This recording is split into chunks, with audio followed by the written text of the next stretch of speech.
நானும் என் பாப்பாவும் எங்கள் அப்பா வீட்டுக்கு போகிறோம். கொஞ்சம் ரொம்ப லாங் டிஸ்டன்ஸ் எங்கள் வீடு. இங்கே ஆயிடும். இங்கேருந்து என் ஃப்ரெண்டு வீட்டுக்கு போயிட்டு அங்கேருந்து எங்கள் வீட்டுக்கு போவேன். So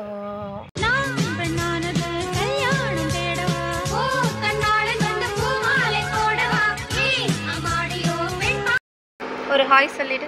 hi. இன்றைக்கி ஒரு குட்டி லாங் வீடியோ. என்னென்னு பார்த்தீங்கன்னா, நான் எங்கள் வீட்டுக்கு போகிறேன்.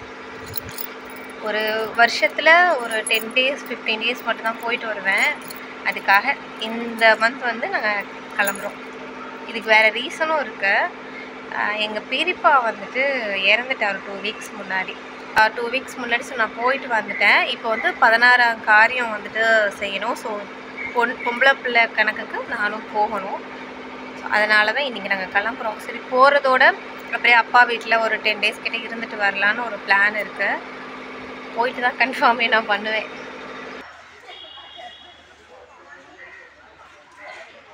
வீட்டு சாவியை மறந்து தூக்கிட்டு வந்தாச்சு. அவங்க அப்பாவுக்கு இப்போ தான் ஃபோன் பண்ணி சொன்னேன் மறந்தாச்சுன்னு. சார் கொஞ்சம் கத்திக்கிட்டே கோவத்துலேயே வர்றாரு. இன்னைக்கு எங்களை வந்து ட்ராப் பண்ணுறதுக்கு கூட அவருக்கு டைம் இல்லை. அவருக்கு ஒர்க்கு நிறையா இருந்ததுனால இதில் மேற்கொண்டு நானும் வேலையை வைக்கவும் கொஞ்சம் டென்ஷன் ஆகிட்டாரு. வரட்டும், என்னெல்லாம் திட்டு வாங்க போகிறேன்னு தெரியல.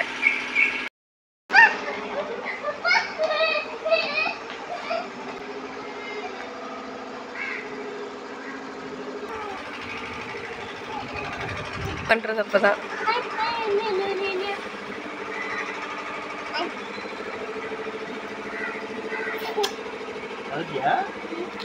சுச்சு போச்சு. பொட்டு அம்பட்டி அழிச்சிட்டா.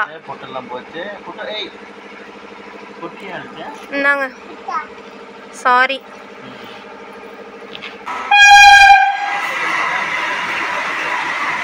இன்றைக்கி ட்ரெயின் 10 நிமிஷம் லேட்டு தான். அதனால் பிரச்சனை இல்லை. நான் எப்பயுமே கொஞ்சம் சீக்கிரம் வந்துடுவேன். இன்றைக்கி எங்கள் வீட்டுக்கு கொண்டு போகிறதுக்காக மிளகு கொடி வாங்கியிருக்கேன். எங்கள் வீட்டில் வளர்க்கலான்னு சொல்லிட்டு. வீட்டில் தென்னை மரம் இருக்குது. அதனால் தண்ணி மட்டும் கொடுத்து வச்சுருக்கேன். ஆக்சிஜனுக்காகவும் வெயிலுக்காகவும் ஊற்றி வச்சிட்டோன்னா உயிரோட காப்பாற்றி வீட்டுக்கு கொண்டு போயிடலாம். என்ன பண்ணுற? என்ன பண்ணுற? செடி பார்க்குறியா? சரி பாரு. கேரளா தான். கண்ணுக்கு குளிர்ச்சியாக இருக்கும் எல்லா இடமும் பார்க்குறதுக்கு.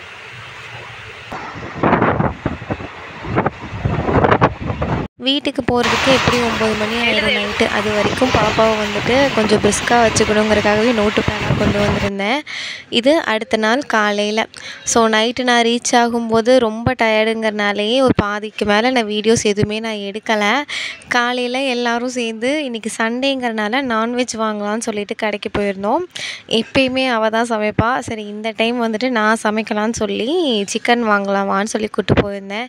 எப்பயுமே நம்ம ஊர் தான். அதை நான் என்றைக்குமே மிஸ் பண்ணுவேன். என்ன தான் நம்ம ஊர் ஃபுட் வந்து நான் வீட்டில் செஞ்சு சாப்பிட்டாலும், ஆனால் அங்கே வந்து நம்ம ஊரில் சாப்பிட்றது ஒரு தனி டேஸ்ட்டு தான். நான் ஊருக்கு வரும்போதே என் ஃப்ரெண்டுகிட்ட சொல்லிடுவேன், ஏதாவது எனக்கு பிடிச்ச ஐட்டம் சொல்லி இதெல்லாம் செஞ்சு கொடுன்னு சொல்லிடுவேன். இல்லாட்டி நானே வந்து செய்வேன். வீடியோவோட எண்டுக்கு வந்தாச்சு. நல்லா சமைச்சு சாப்பிட்டு தூங்கியாச்சு. இனி அடுத்தடுத்த வ்ளாகில் நான் ஊரில் எங்கெல்லாம் போனேன், என்னெல்லாம் பண்ணேங்கிறத குட்டி வ்ளாகாக ஷேர் பண்ணுறேன். மறக்காமல் பாருங்கள்.